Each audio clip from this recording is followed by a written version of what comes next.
প্রায় 200-র মতো জনবল এখানে প্রয়োজন। তো এখন পর্যন্ত 15 থেকে 20 জন আছে এবং তারা ভলেন্টিয়ার দিয়ে আপাতত চালাচ্ছে। তো এইভাবে কিন্তু এটা খুবই ঝুঁকির মধ্যে এই জাদুঘরটা, নিরাপত্তাহীনতা এবং ঝুঁকির মধ্যে এই জাদুঘরটা আছে। এখানে সীমান্ত হত্যার একটা সেগমেন্ট ছিল।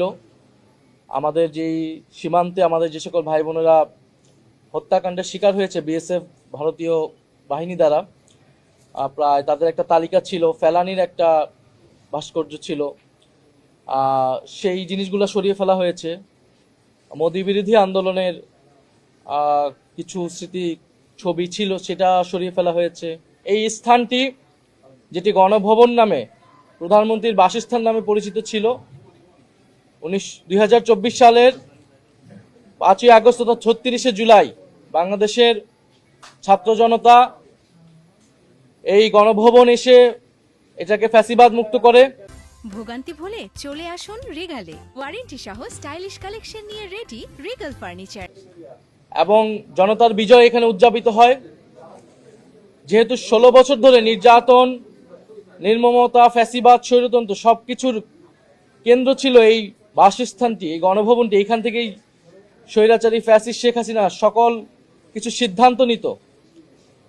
মানুষকে নির্যাতন করা, রাষ্ট্রীয় প্রতিষ্ঠান ধ্বংস করা, অর্থনৈতিক লুটপাট, দুর্নীতি সহ বিগত 16 বছর যত এদেশের ক্ষয়ক্ষতি হয়েছে, তো সেই নির্যাতন, নির্মমতা এবং মানুষের প্রতিরোধের এবং বিজয়ের স্মৃতিচিহ্ন সম্বলিত এই স্থানটিকে অন্তর্বর্তী সরকার জাদুঘর করার সিদ্ধান্ত নেয়। সেই অনুযায়ী কাজ শুরু হয় এবং আমরা দেখতে পেলাম যে এই বছর এই 5ই আগস্ট এটা উদ্বোধন করেছেন বর্তমান সরকার। তো সেই প্রেক্ষিতে আমাদের এটা পরিদর্শন করতে আসা। অন্তর্বর্তী সরকারের সময় মূলত এটা কাজ মোটামুটি শেষ হয়েছিল, উদ্বোধন করার মতো শেষ হয়েছিল। এই সরকার এসে গত 5 মাস সময় নিয়েছে। আমরা সংসদে এবং সংসদের বাইরে প্রচুর কথা বলেছি জাদুঘরটি খুলে দেওয়ার জন্য।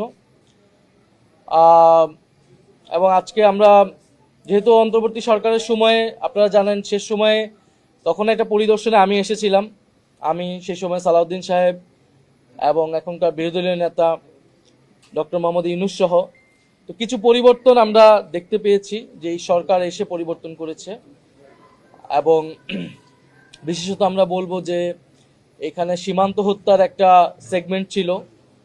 আমাদের যেই সীমান্তে আমাদের যে সকল ভাই বোনেরা হত্যাকাণ্ডের শিকার হয়েছে বিএসএফ ভারতীয় বাহিনী দ্বারা, প্রায় তাদের একটা তালিকা ছিল, ফেলানির একটা ভাস্কর্য ছিল, সেই জিনিসগুলো সরিয়ে ফেলা হয়েছে।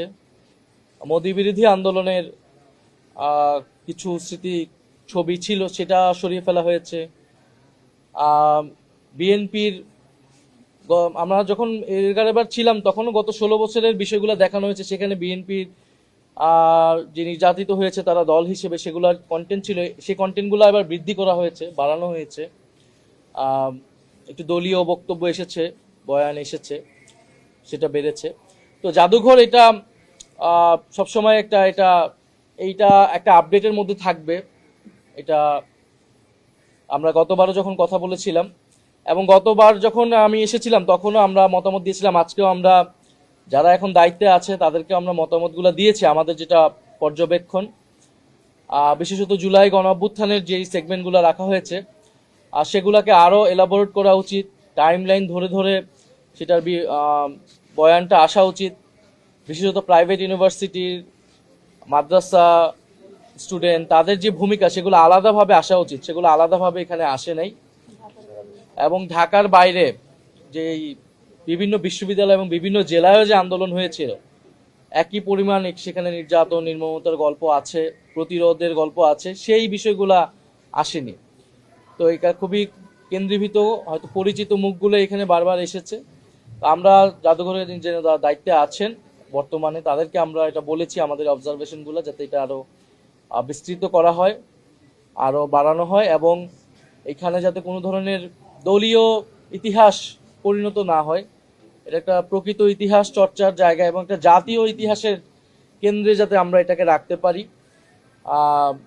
কারণ আমরা এর আগে দেখেছি, এর আগের সময়গুলোতে মুক্তিযুদ্ধের ইতিহাস নিয়েও এটা হয়েছে, দলীয়করণ হয়েছে, একদল আসছে, পাঠ্যপুস্তক পাল্টে গিয়েছে, ইতিহাস পাল্টে গিয়েছে।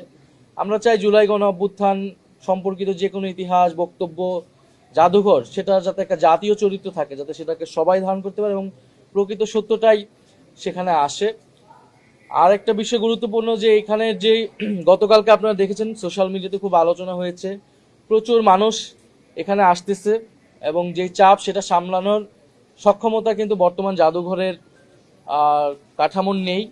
এখানে যথেষ্ট পরিমাণ নিয়োগ দেওয়া হয়নি, জনবল নিয়োগ দেওয়া হয়নি এবং যেই পরিচালনা পর্ষদ, সেই পরিচালনা পর্ষদের মন্ত্রী এটার প্রধান আছেন। আমরা সংসদে কিন্তু এটা বলেছিলাম যে এই জাদুঘর একটা স্বায়ত্তশাসিত জাদুঘর হওয়া উচিত, কারণ এটা কোনো বিশেষ শাখা জাদুঘর না। একটা শাখা জাদুঘর বা আমলাতান্ত্রিকভাবে এই জাদুঘর যদি আমরা পরিচালনা করতে চাই, জাদুঘর পরিচালনা করা সম্ভব হবে না। এই জাদুঘর জুলাই স্পিরিটকে ধারণ করে সেই ধরনের লোকদেরকে দিয়েই এই জাদুঘর পরিচালনা করতে হবে, বিশেষজ্ঞ লোকদেরকে দিয়ে। ফলে এটার একটা স্বায়ত্তশাসিত কাঠামো প্রয়োজন, আইন প্রয়োজন এবং প্রায় 200-র মতো জনবল এখানে প্রয়োজন। তো এখন পর্যন্ত 15 থেকে 20 জন আছে এবং তারা ভলেন্টিয়ার দিয়ে আপাতত চালাচ্ছে। তো এইভাবে কিন্তু এটা খুবই ঝুঁকির মধ্যে এই জাদুঘরটা, নিরাপত্তাহীনতা এবং ঝুঁকির মধ্যে এই জাদুঘরটা আছে। ফলে আমরা সরকারকে দ্রুত আহ্বান জানাবো যে জাদুঘরটা যদি সঠিকভাবে পরিচালনা করতে চাই, মানুষের জন্য দেখার ব্যবস্থা করতে চাই, তাহলে এটা দ্রুত সময়ের মধ্যে এটা জনবল নিয়োগ দিতে হবে, তারা যাতে এটা দেয়